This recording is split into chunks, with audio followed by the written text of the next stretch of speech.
কাফিরুন লা আ'বুদু মা তা'বুদুন। হে নবী বলে দাও, হে মুসলমান বলে দাও, হে কাফের সম্প্রদায়, তোমরা যে 33 কোটি দেবদেবীর পূজা করো, ওই পূজা আমি কোনোদিন করিও না, করব না। চার আয়াতের মধ্যে ঘুরে ঘুরে প্রায় একই কথা, সামান্য পার্থক্য। লাস্টে বলে দিয়েছি লাকুম দীনুকুম ওয়ালিয়া দিন, তোমরা যাকে দিন মনে করো তোমাদেরটা নিয়ে তোমরা তো প্রতিদান তোমরা পাবা, ওয়ালিয়া দিন। আর আমার কাছে যেটা আছে এইটাই একমাত্র দিন। আমার আল্লাহ বলেছেন ইন্নাদ দীনা ইনদাল্লাহিল ইসলাম, আমার দিনের নাম ইসলাম, আমি আমারটা নিয়ে থাকবো, এর প্রতিদান আমি পাবো। কথা বলেন ঠিক কি ঠিক না? কিন্তু আপনি বলছেন কি কুল ইয়া আইয়ুহাল কাফিরুন লা আ'বুদু মা তা'বুদুন, লারে টানেন নাই, তরজমা কি হইছে? হে কাফের ভাইরা জেনে নাও, হিন্দু ভাইরা, তোমাদের সাথে যদিও পূজা পাঠ এতদিন করি নাই, অবশ্যই সামনে দুর্গা পূজায় আসিতেছি, সরস্বতী পূজা করিবই, লক্ষ্মী পূজায় প্রসাদ খাবই, বড় পূজায় হাজির হবই। আর আসলে দেখি তাই, মুসলমানরা দুর্গা পূজায় যায় কি যায় না, সরস্বতী লক্ষ্মী পূজায় যায় কি যায় না, হিন্দু বাড়ির থেকে লাড়ু খায় কি খায় না? এই হিন্দু বাড়ির লাড়ু খায় না কন? হে আচারো গল্প মারে। মুসলমানকে বাড়ি ঈদের দিন গেলাম, এক চামচ সিমই দিল না। আর দুর্গা পূজা সরস্বতী পূজার সময় হিন্দু বাড়ি গেলাম, বৌদিরা লাড্ডু খেতে দিয়েছে। তোমারে বৌদি লাড্ডু খেতে দিয়েছে, লাড়ু খেতে দিয়েছে। বৌদির হাতের লাড়ু না খাইয়া মাদ্রাসায় আইসো, মাটি দিয়ে কুলুক বানানো আছে, তাইতে 3 খাইয়া গ্লাস পানি খাইয়া। মুসলমান তুমি ও জায়গা যাইয়া ছেলে মেয়েরে টাকা দাও, মাছের মূর্তি, হরিণের মূর্তি, কুত্তর মূর্তি, শুয়োরের মূর্তি, মাটি, এই সমস্ত মূর্তিগুলো আইনা শোকেস ভরে সাজায় রাখে। আবার ইদানিং কালে বড় লোকরা সিরামিক করিয়ে দিয়ে বানানো, করিয়ে মাটির, চীনা মাটির বানানো বড় বড় মূর্তি, বিশাল হরিণ, এর নায়কের মূর্তি, অমকের মূর্তি, বাঘের মূর্তি, সিংহর মূর্তি, হরিণের মূর্তি, তারপরে এসে কি কয় যে গাংসিলের মূর্তি, এগুলো এনে শোকেস ভরে সাজাইয়া যায় নামাজ বিছে নামাজ পড়ে। আল্লাহু আকবার, লা আ'বুদু মা তা'বুদুন, ও মূর্তি তোমাদের পূজা করব বলি সামনে এনে সাজাইছি। হিন্দুরা যায় মন্দিরে, আমি মন্দির বানাইছি ঘরের মধ্যে। হিন্দুরা যায় মন্দিরে, আমি শোকেস ভরে ফেলাইছি মূর্তি দিয়া। আমি তোমারে ঘরে বসে সিজদা করি, নামাজ হবে? জোরে বলেন হবে? নামাজ হবে না। মহিলারা যে নামাজের কত মাসালা জানে না, এদিক তাকান, আইম্মাই মাসাজিদ দ্বারা ইমাম সাহেবরা তাকান, আমার দিক তাকান। মসজিদের ইমাম সাহেব 500 মুসল্লি আছে, তার মুসল্লি, এই 500 মুসল্লির নামাজের জিম্মাদারি ইমামের কাঁধে। কথা কয় না? ঠিক না? ইমামের যদি নামাজ নষ্ট হয়, 500 মুসল্লির নামাজ শেষ না? এই 500 মুসল্লির নামাজ শেষের মানে কি, তরজমা কি, রেজাল্ট কি? কিয়ামতের ময়দানে আপনারা ঈশার নামাজের জন্য ডাকবে, এক এক করে তাউলুমাই হাসাবু বিল আব্দু ইয়ামাল কিয়ামাতিস সালাহ। আগে নামাজের হিসাব হবে না? এই আব্দুল মালিক মোল্লা এদিকে আসো, তোমার নামাজ কো? সারা জীবনের নামাজ দেখাইছে, আইসে দেখা যায় 12ই ডিসেম্বর ঈশার নামাজ নাই, আটকে গেছে। ফেরেশতা বলতে কি কথা বাড়াচ্ছ কাল, কত লোক রয়েছে সেটি দাও তাড়াতাড়ি। কালে সেই ঈশার নামাজ তো পাচ্ছি না ওনার খাতায়। হয়তো না বললি বাবা কোন জায়গায় থেকে, বলো পড়ো নাই কে? এই মিয়া তুমি নামাজ পড়ো নাই কে? কয় যে নামাজ পড়ি নাই মানে গ্যাঞ্জাম বাধা বানাই হাসরের মাঠে। নামাজ পড়ছি, ঈশার নামাজ আমি জামাতে পড়ছি, আমার সাথে আরো কত মানুষ ছিল, সবাই সাক্ষী। এক এক করে ডাকছে, কে সাক্ষী? অমুক সাক্ষী, ডাক দাও। দেশে সে সাক্ষীর খাতায়ও নাই, পুরো মসজিদের কের খাতায় নেই। ঘটনা কি এইরকম মার দিছে কে? সবাইকে তোমার ফেরেশতারা লেই নেই, আল্লাহ তোমার ফেরেশতারা লেখি নেই। ফেরেশতারা কয় এই নোটক বাটুসকুত, কথা কবি না, আমাদের নাম কিরামান কাতিবিন, সম্মানিত লেখক। উল্টো পাল্টা লেখলি এই পথ ঠিক থাকতো না, তুই পড়বি আর লেখবো না, এ কাম হতেই পারে না। মা ইয়ালফিজু মিন কাওলিন ইল্লা লাদাইহি রাকিবুন আতীদ, কলেজের পিছনে বাথরুমের পাশে যে কার সাথে ফিট করে কথা কইছে তাও লেখা আছে। এই রাত 12টার পরে ফ্রি টক টাইমে কার সাথে গল্প করছি দেখা আছে না নাই, ভিডিও করে রাখছি। আর আমি তুই নামাজ পড়বি আমি লেখবো না, সারা জীবনে না, তোর সাথে আমার কোনো গ্যাঞ্জাম আছে, জায়গা জমি নিয়ে ঝগড়া আছে, পড়িসটাই তাহলে কিনে এন কয় যে আল্লাহ কয় যে ঘটনা কি, এই পুরো মসজিদের মাইর খেলো কে? দেখবি ইমাম সাহেবের কাছে শোন পড়ছে নাকি? ওরা কয় যে আল্লাহ ইমাম আমাদের সাক্ষী। ইমাম সাহেবরে ডাকবে, তোমার পেছনে এরা নামাজ পড়ছে? জি আল্লাহ পড়ছে, তাই খাতায় লেখে নেই কে? তা তো বুঝতেই পারতেছি না। ইমাম এবার ফেরেশতাকে বলবে দেখো তো ইমামের খাতা, যাচ্ছে সে ইমামেরই নামাজ গাইছে, ঈশার নামাজ ইমামেরই নেই। এই মাইর খাইছে ওই এক জায়গা। এখন মুসল্লিরা আন্দোলন মানি না, মানবো না। ওই হুজুরে 20,000 টাকা বেতন দিছি, রমজানে এত দিছি, জমের কান খাইছি, নিজেরা না খাই ওরে খাইছি, আর এরকম ফাঁকি ফুকি দিয়ে আমাদেরকে বিপদে ফেলাবে। হুজুরির কাছে নামাজ চাই। আল্লাহ কবে যে পাবলিক ঠেকাও। কিভাবে ঠেকাবো?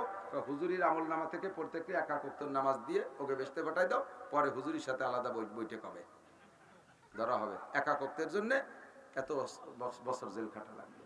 এ কথা আমার গল্প না, হুজুরা জানে সব। হুজুর যত ইমাম আছে 5,000 7,000 টাকা বেতন খাইয়ে কত বড় বোঝাগাড়ের ঘরে টের পান। এজন্য আমি বলি, বাংলাদেশে সবচাইতে বেশি বেতন যদি দিতে হয় তাহলে মুসলমানদের পক্ষ থেকে সবচাইতে বেশি বেতন দিতে হবে মসজিদের ইমামদেরকে। মাননীয় মন্ত্রী মহোদয়, আপনাদের এলাকার কেউ যদি মার্ডার কেসের আসামি হয় তার ফাঁসি অনিবার্য। মন্ত্রী মহোদয় যদি চেষ্টা করে মাননীয় প্রধানমন্ত্রী প্রেসিডেন্টকে ধইরা বিচারপতিকে ধরে যদি ওই মার্ডার কেসটা খালাস করে দিতে পারে, আপনারা আজীবন মন্ত্রীর গোলাম হয়ে থাকবেন। কতক্ষণ মন্ত্রী মহোদয়ের গোলাম হয়ে থাকবেন, তার পা ধুয়ে পানি খাবেন। বাবা তুমি আমার আব্বা, আমার জানে বাঁচায় দিছো, মাত্র ফাঁসির থেকে বাঁচায় দিছে, তাতে তার এত গোলামি করবেন। আর ইমাম সাহেব নামাজ শুদ্ধ করে পড়াইয়া প্রত্যেক দিন 200 কোটি, প্রত্যেকে এক ওয়াক্তে 230 কোটি 40 লক্ষ বছর জাহান্নাম জেলের থেকে বাঁচায় দিচ্ছে, তাহলে ইমাম সাহেবের কি পরিমাণ সম্মান করা দরকার? সম্মান করি মাত্র 5 থেকে 7,000 টাকা। এই বুঝায় ইমাম সাহেব বয়ে নিয়ে বেড়ায়। এখন পাবলিকরে বুঝাই দিয়ে ধরবে ইমাম রে। ইমাম এইটা জানে, তাহলে ইমাম কত সতর্কতার সাথে নামাজ পড়ায় বোঝেন। এরপরও মাঝে মাঝে ইমাম সাহেবের ওই দিন এই ঘটনা ঘটলো কেন? ইমাম সাহেব মাগরিবের নামাজ পড়িয়া তারপরে ফাঁকে যেন কি দেখে একটু হয়ে গেছে, অজু ছুটে গেছে, এরপরে গেছে এক দোকানে মিলাদ পড়তি।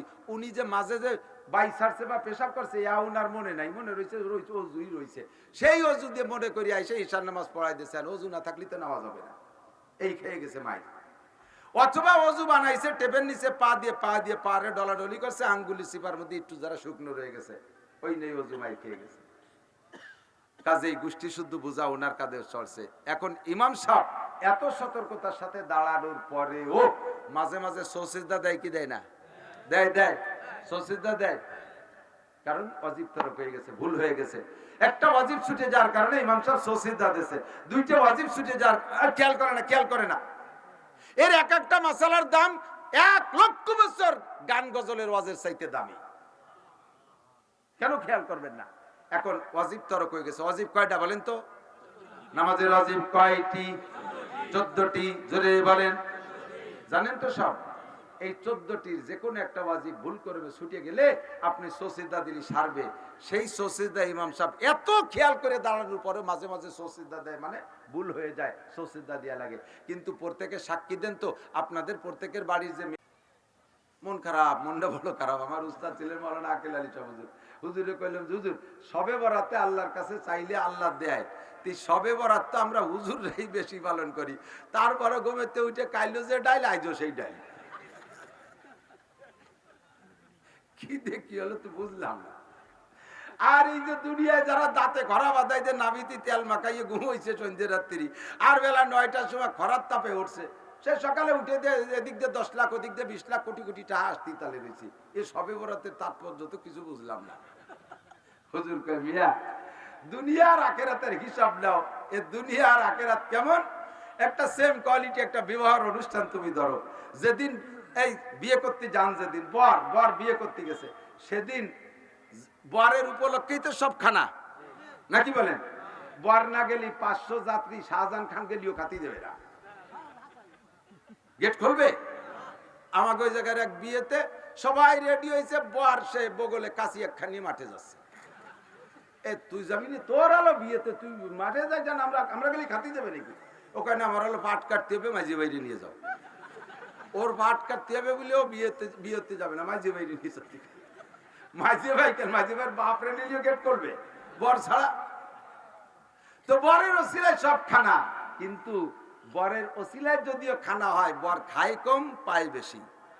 বর বিয়ের দিন পায় বেশি, খায় কম। আর যাত্রীরা পায় কম, খায় বেশি। আপনাকে দেয় ছোট ছোট একটুক প্লেটে, বররে কি দেয়? তবলিগির খানসা ভরিয়ে দেয়। আপনাকে এক গরু কাটে টুকরো টুকরো দেয়। ওরে আস্ত খাসি একটা উঠে দিচ্ছে, জিভে কামড়ায় দিয়ে কাইতে শুয়ে রয়েছে। গরুর মাথা সিং সহ উঠে দিয়েছি। এত বড় বড় ডিম চার, এক ডিম পারতে 2 মুরগি লাগে। কোন জায়গাতে জোগাড় করছে? 60 প্রকারের পিঠে, মরিচ দেই বানাইছে 12 প্রকারের পিঠে। এই করে টরে দিয়েছে, কিন্তু সে কি সব খায়?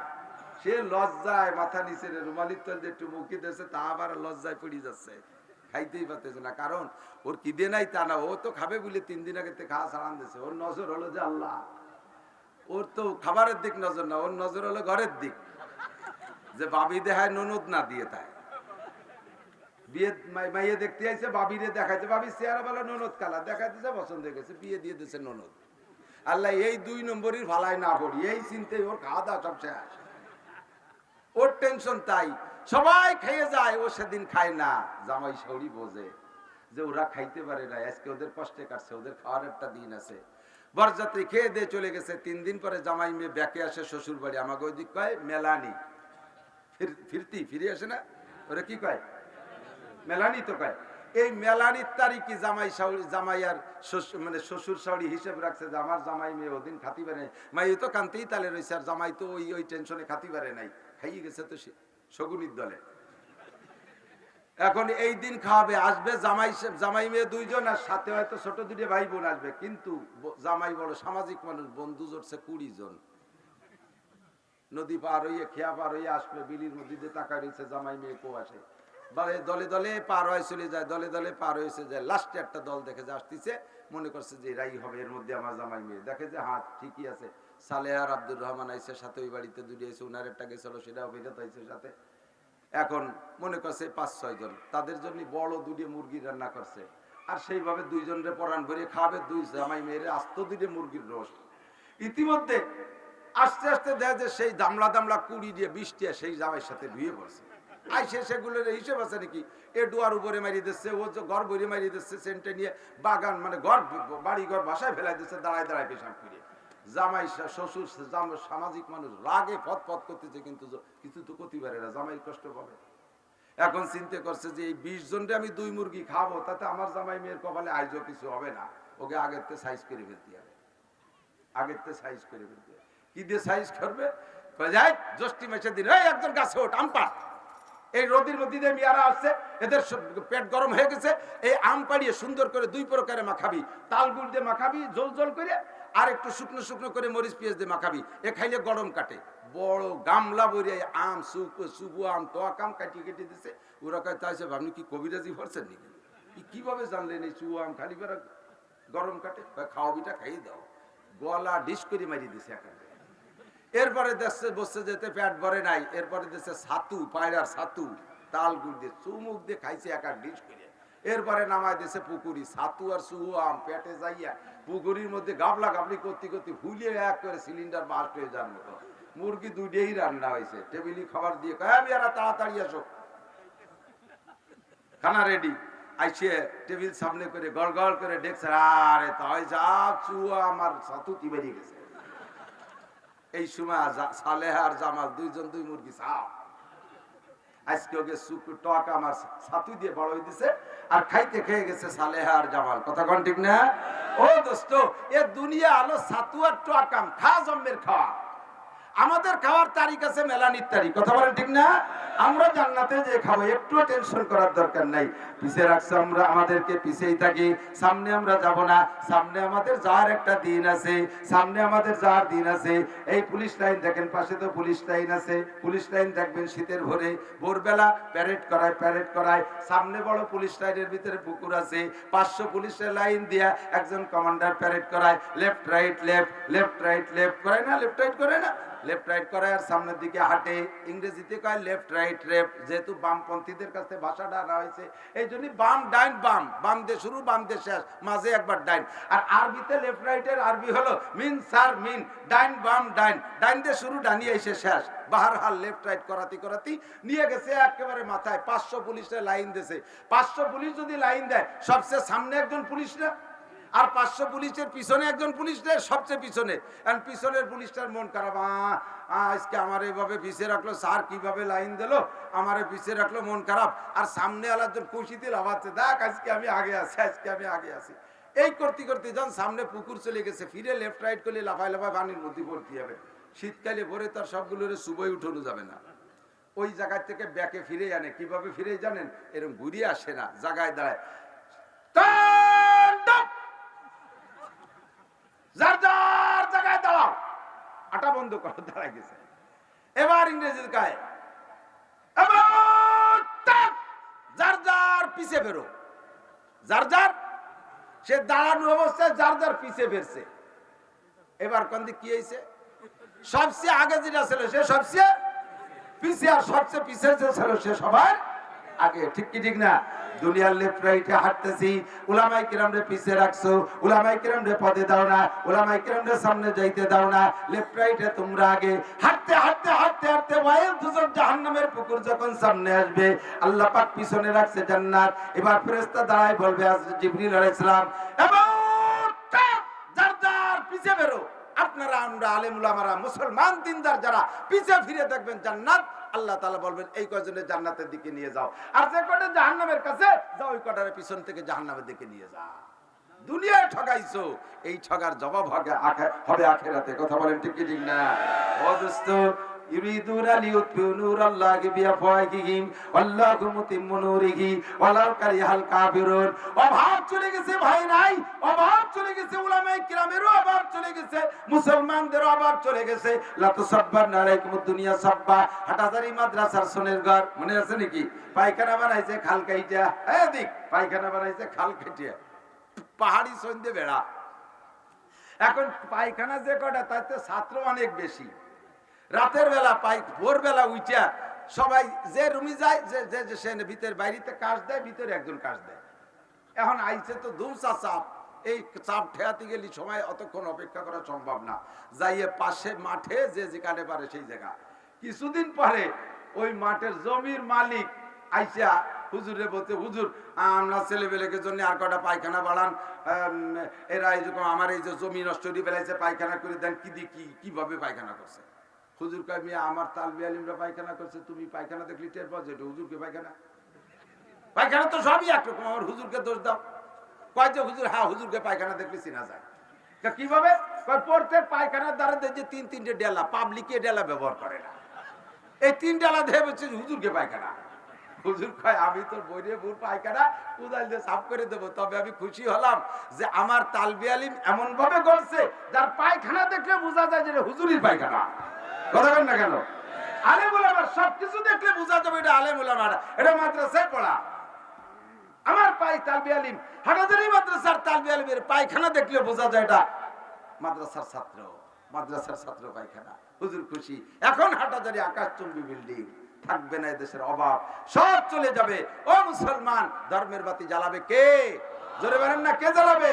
কেউ নিভাইতে চলে তার মুখ পড়বে। ঠিক কি ঠিক না? সেই ইংরেজ আইসা 80,000 মাদ্রাসা, হাজার হাজার মসজিদ, লক্ষ লক্ষ উলামায়ে কিরাম শেষ করছে। যে পরিমাণ মারছে বর্তমানে তার চেয়ে বেশি না কম আছে? বেশি না কম আছে? কম না বেশি আছে? হাজার হাজার গুণ বেশি তৈরি হয়ে গেছে। কথাখান ঠিক না? এমন বড় বাড়ছে আল্লাহর রহমতে। আমি যে কথা বলবো বলে এতখানি ধরে করছি সেটা হলো, এখন আমাদের এই জেলার আলেম উলামা ওয়াজ করতে আরেক জেলায় যাওয়া লাগে না।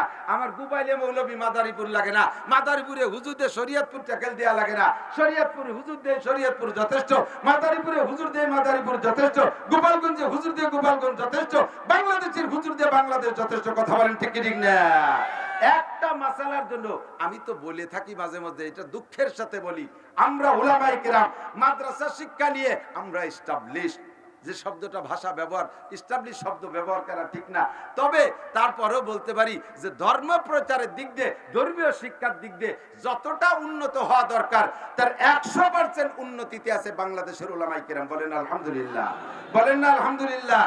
আবার বলেন ঠিক না বেঠিক? ঠিক না বেঠিক? যেমন এদিক থেকে অন্য কোন ডিপার্টমেন্ট পূর্ণতায় পৌঁছতে পারে নাই। বাংলাদেশ সরকারের গভর্নমেন্টের যে আয়, সরকারি যে ইনকাম, রাজস্ব ইনকাম, এটা কোন খাতে কত ব্যবহার করে জানেন? মাননীয় মন্ত্রী মহোদয়ের কাছে শুনে দেখতে পারেন। 75% শতকরা 75 টাকা, 100 টাকায় 75 টাকা, টাকায় 75 পয়সা, টাকায় 75 পয়সা দুইটা খাতে ব্যবহার হয়। একটা হলো শিক্ষা খাত আর একটা হলো সামরিক খাত। একটা শিক্ষা খাত আর একটা সামরিক খাত, দুই খাতে 75 টাকা আর 25 টাকা আমাদের সবার জন্য। তার মধ্যে আমরা কওমি মৌলবীরা 4 ভাগে পাই না। আমাকে জন্য কোনো বরাদ্দ নাই, আপনাকে জন্য আসে, সেই সুবাদে একটু কারেন্ট পারেন্ট খাই, আমাকে নামে কোনো বরাদ্দ নাই। এদিক শিক্ষা খাতে এত টাকা, সামরিক খাতে এত টাকা খরচ করার পরেও এই দুইটা খাত পূর্ণাঙ্গতায় পৌঁছাতে পারে নাই। এখনো পুলিশের একজন বড় অফিসারকে চায়না প্রশিক্ষণে পাঠানো হয়, ইন্ডিয়া প্রশিক্ষণে পাঠানো হয়, আমেরিকা প্রশিক্ষণে পাঠানো হয়, আর্মি অফিসারদেরকে বিদেশে প্রশিক্ষণে পাঠানো হয়। ডাক্তারি পড়ে, ডাক্তারি মেডিকেল সায়েন্সে লক্ষ লক্ষ টাকা খরচ করে মেডিকেল সায়েন্স বিশ্ববিদ্যালয় বানাইতেছে, প্রযুক্তি বিশ্ববিদ্যালয় বানাইতেছে। অথচ বিজ্ঞানী আনতে হয় বিদেশ থেকে। এত ইঞ্জিনিয়ার পড়ে, ইঞ্জিনিয়ার বানাইয়া পদ্মা সেতু বানাতে চায়নার ইঞ্জিনিয়ার দিয়া, তেল উঠতে হয় চায়নার ইঞ্জিনিয়ার দিয়া। তাহলে যাদেরকে পড়ালাম, বস্তা বস্তা পয়সা খরচ করলাম, যাদের পিছনে, তারা ইঞ্জিনিয়ার হয়েছে না ইঞ্জিনিয়ারই হয়েছে? গেল কোথায় আমার এই টাকা? হাকে দোষ হয়। আল্লাহু আকবার। আমরা সায়েন্স পড়ি না, বোমা কটা আমরা বানাই। যারা সায়েন্স পড়ে, তোমরা একটা গোলার ডিম একটা গুলিও বানাতে পারো, ইয়ার গানের গুলিও বানাতে পারো না। আমরা সায়েন্স না পড়ে বোমা কটা আমরা বানাই। অতি লজ্জা করে না? কথা বলেন না কেন? ও দোস্ত, এবার সরকারি বড় বড়রা দেশের ডাক্তারের কাছে নিরাপদ নয়, এদেশের ডাক্তারদের পর বিশ্বাস নাই। মন্ত্রীদের ছেলে মেয়ে, মন্ত্রীদের ফ্যামিলির সদস্য অসুখ হলে চেন্নাই চলে যায়, সিঙ্গাপুর চলে যায়, লন্ডন চলে যায়। তাহলে যাদের পিছনে মেডিকেল পড়াইয়া লক্ষ লক্ষ কোটি কোটি টাকা খরচ করছেন, তাদের পিছনে এই টাকাটা কেন খরচ করলেন? দেন মৌলবীকে, ইনশাআল্লাহ মৌলবীদের পিছনে খরচ করলে এরা ডাক্তারও তৈরি করে দিতে পারবে, বিজ্ঞানীও তৈরি করে দিতে পারবে। ইনশাআল্লাহ এদের ভিতরে সবকিছু করা সম্ভব। কথা বলেন ঠিক না? প্রমাণ করে দিচ্ছে আফগানি মোল্লারা, আফগানিস্তানের মোল্লারা তা প্রমাণ করে দিচ্ছে। ঠিক ঠিক না?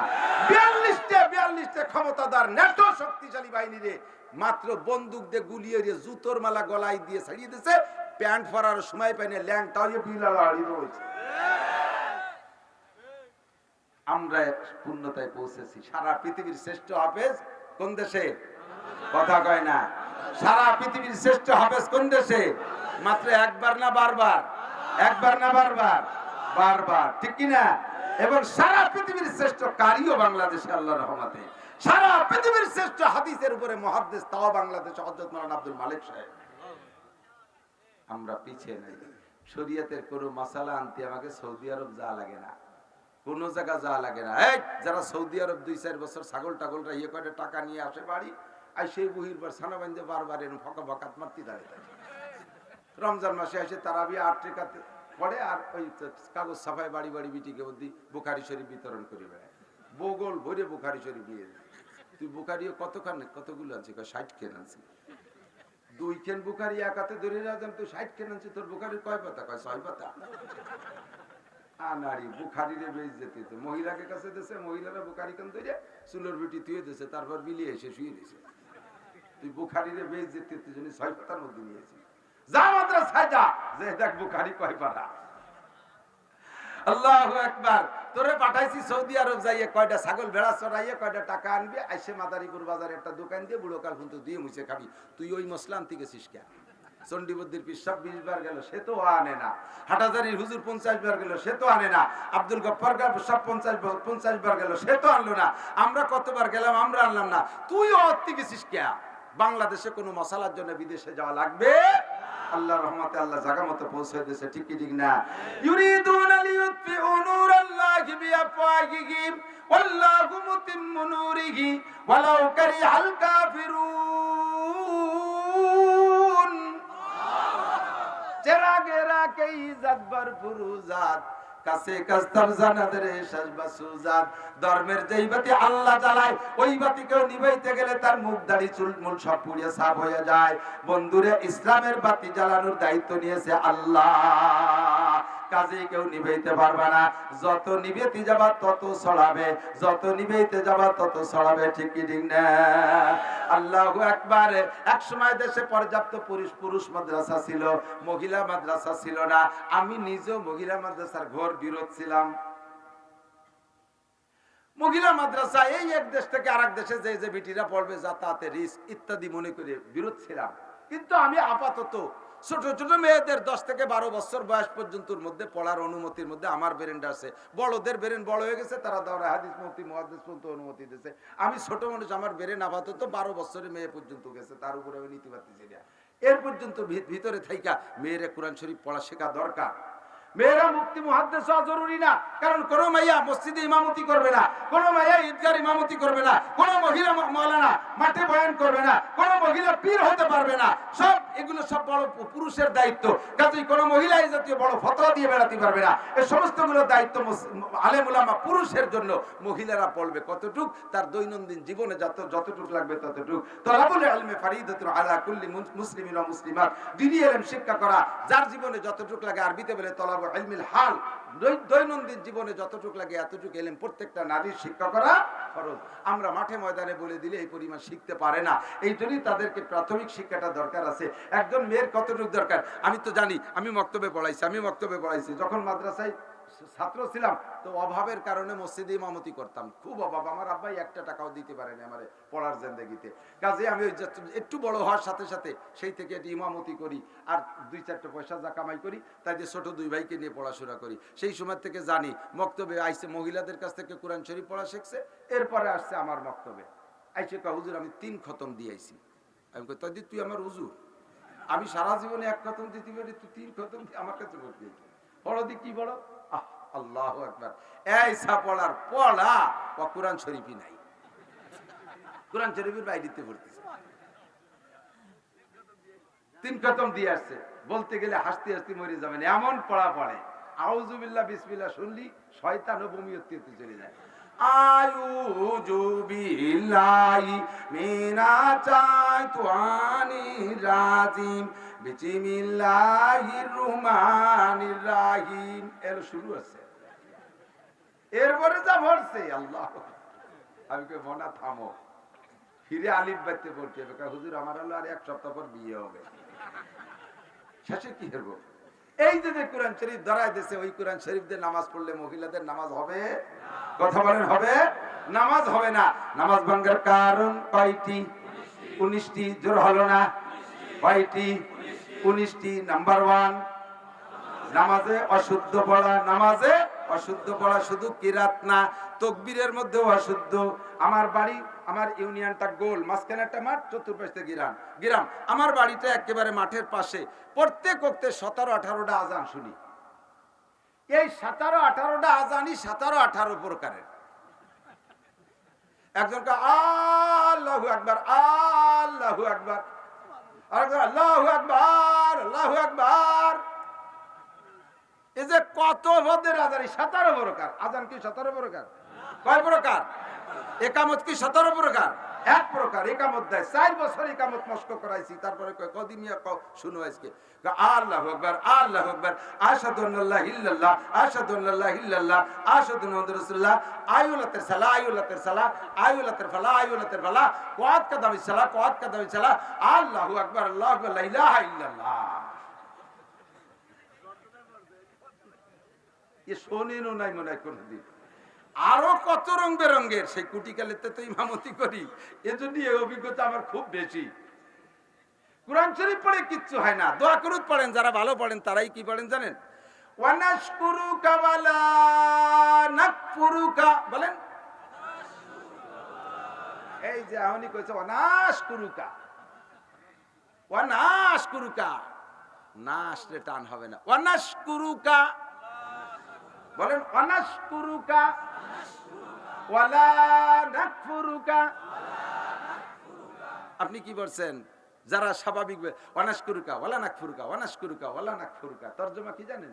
ভালো আসলটা তরজমা হলো, আল্লাহ তোমার নিয়ামত খেয়ে শুকর আদায় করি, জীবনেও নাফরমানি করব না, তোমার নিয়ামতের কুফরি আমি করব না, লা নাকফুরুকা।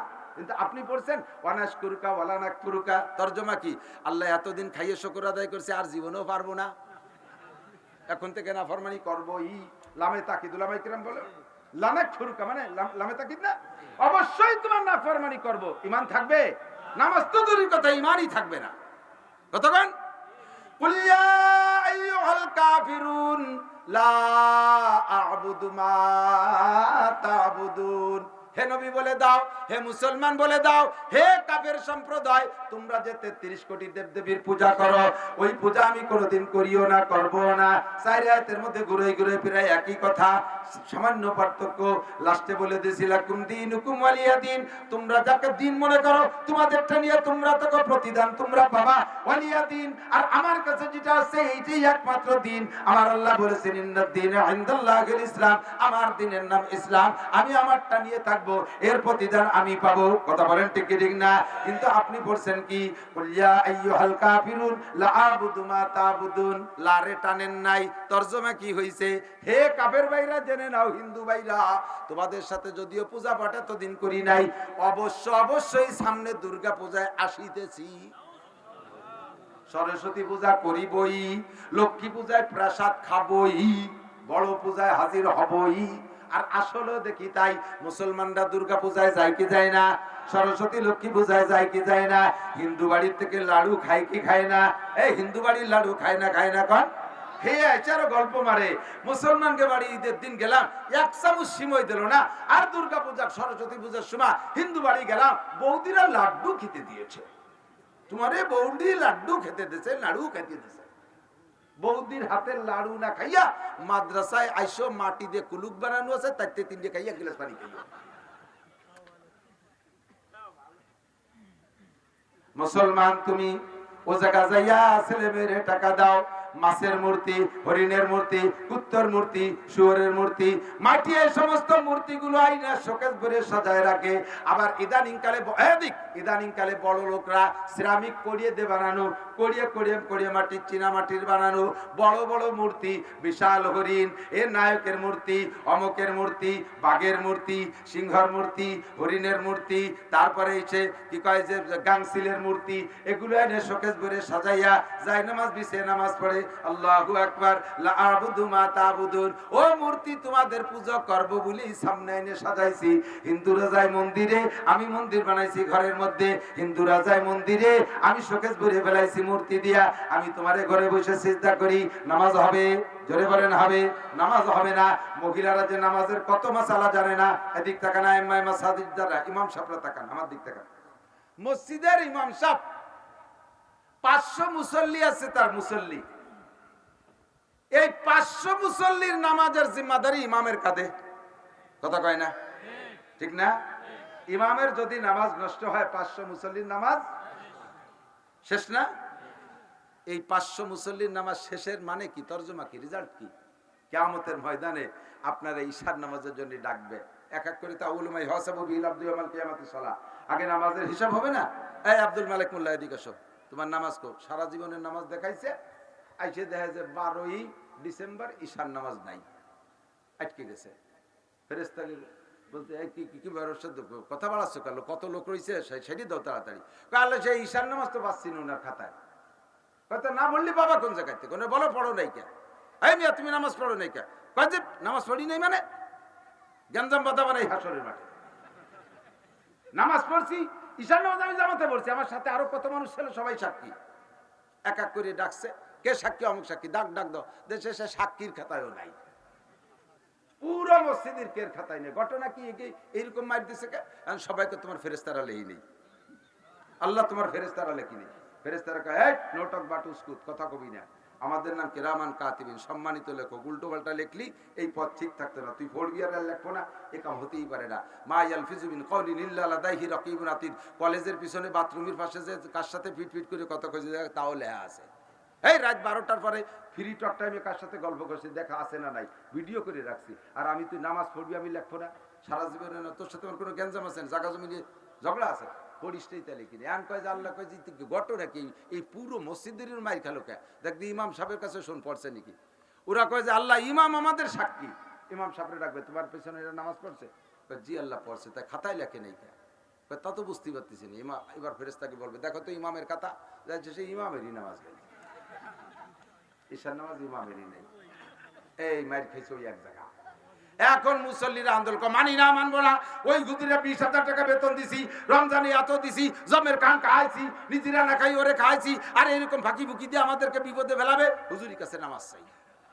আল্লাহ কবে যে পাবলিক ঠেকাও। কিভাবে ঠেকাবো? হুজুরির আমল নামা থেকে প্রত্যেককে একাকত্তর নামাজ দিয়ে ওকে বেচতে পাঠাই দাও, পরে হুজুরির সাথে আলাদা বৈঠক হবে, ধরা হবে। একাকত্বের জন্য এত বছর জেল খাটা লাগবে, এ কথা আমার গল্প না, হুজুরা জানে সব। হুজুর যত ইমাম আছে 5,000-7,000 টাকা বেতন খাইয়ে কত বড় বোঝাগাড়ের ঘরে টের পান। এজন্য আমি বলি, বাংলাদেশে সবচাইতে বেশি বেতন যদি দিতে হয়, তাহলে মুসলমানদের পক্ষ থেকে সবচাইতে বেশি বেতন দিতে হবে মসজিদের ইমামদেরকে। মাননীয় মন্ত্রী মহোদয় আপনাদের এলাকার কেউ যদি মার্ডার কেসের আসামি হয় তার ফাঁসি অনিবার্য। মন্ত্রী মহোদয় যদি চেষ্টা করে মাননীয় প্রধানমন্ত্রী প্রেসিডেন্টকে ধইরা বিচারপতিকে ধরে যদি ওই মার্ডার কেসটা খালাস করে দিতে পারে, আপনারা আজীবন মন্ত্রীর গোলাম হয়ে থাকবেন। কতক্ষণ মন্ত্রী মহোদয়ের গোলাম হয়ে থাকবেন, তার পা ধুয়ে পানি খাবেন। বাবা তুমি আমার আব্বা, আমার জানে বাঁচায় দিয়েছো, মাত্র ফাঁসির থেকে বাঁচায় দিয়েছে, তাতে তার এত গোলামি করবেন। আর ইমাম সাহেব নামাজ শুদ্ধ করে পড়াইয়া প্রত্যেক দিন 200 কোটি, প্রত্যেক এককে 230 কোটি 40 লক্ষ বছর জাহান্নাম জেলের থেকে বাঁচায় দিচ্ছে, তাহলে ইমাম সাহেবের কি পরিমাণ সম্মান করা দরকার? সম্মান করি মাত্র 5 থেকে 7,000 টাকা। এই বুঝা ইমাম সাহেব বয়ে নিয়ে বেড়ায়। এখন পাবলিকরে বুঝাই দিয়ে ধরবে ইমাম রে। ইমাম এইটা জানে, তাহলে ইমাম কত সতর্কতার সাথে নামাজ পড়ায় বোঝেন। এরপরও মাঝে মাঝে ইমাম সাহেবের ওই দিন এই ঘটনা ঘটলো কেন? ইমাম সাহেব মাগরিবের নামাজ পড়িয়া তারপরে ফাঁকে যেন কি দেখি একটু হয়ে গেছে, অজু ছুটে গেছে, এরপরে গেছে এক দোকানে মিলাদ পড়তি। উনি যে মাঝে যে বাই ছাড়ছে বা পেশাব করছে, উনার মনে নাই, মনে রয়েছে অজুই রয়েছে। সেই অজু দিয়ে মনে করি আইসে ঈশার নামাজ পড়াই দিয়েছে। আর অজু না থাকলে তো নামাজ হবে না, এই খেয়ে গেছে মাই। অথবা অজু বানাইছে, টেপের নিচে পা দিয়ে পারে ডলাডলি করছে, আঙ্গুলি সিপার মধ্যে একটু যারা শুকনো রয়ে গেছে, ওই নেই অজু মাই খেয়ে গেছে। কাজেই গোষ্ঠী শুদ্ধ বুঝা ওনার কাঁধে চড়ছে। এখন ইমাম সাহেব এত সতর্কতার সাথে দাঁড়ানোর পরেও মাঝে মাঝে সৌসিজদা দেয় কি দেয় না? দেয় সৌসিজদা দেয়, কারণ ওয়াজিব তরক হয়ে গেছে, ভুল হয়ে গেছে। একটা ওয়াজিব ছুটে যাওয়ার কারণে ইমাম সাহেব সৌসিজদা দিয়েছে, দুইটা ওয়াজিব ছুটে যাওয়ার খেয়াল করে না। এর এক একটা মাসালার দাম 1 লক্ষ বছর গান গজলের ওয়াজের চাইতে দামি। কেন খেয়াল করবেন না? এখন ওয়াজিব তরক হয়ে গেছে। ওয়াজিব কয়টা বলেন তো? নামাজের ওয়াজিব কয়টি? 14টি। জোরে বলেন। জানেন তো সব? এই 14টির যে কোনো একটা ওয়াজিব ভুল করবে, ছুটে গেলে আপনি সৌসিজদা দিলি সারবে। সেই সৌসিজদা ইমাম সাহেব এত খেয়াল করে দাঁড়ানোর পরে মাঝে মাঝে সৌসিজদা দেয়, মানে ভুল হয়ে যায়, সৌসিজদা দেয়া লাগে। কিন্তু প্রত্যেকে সাক্ষী দেন তো, আপনাদের প্রত্যেকের বাড়ির যে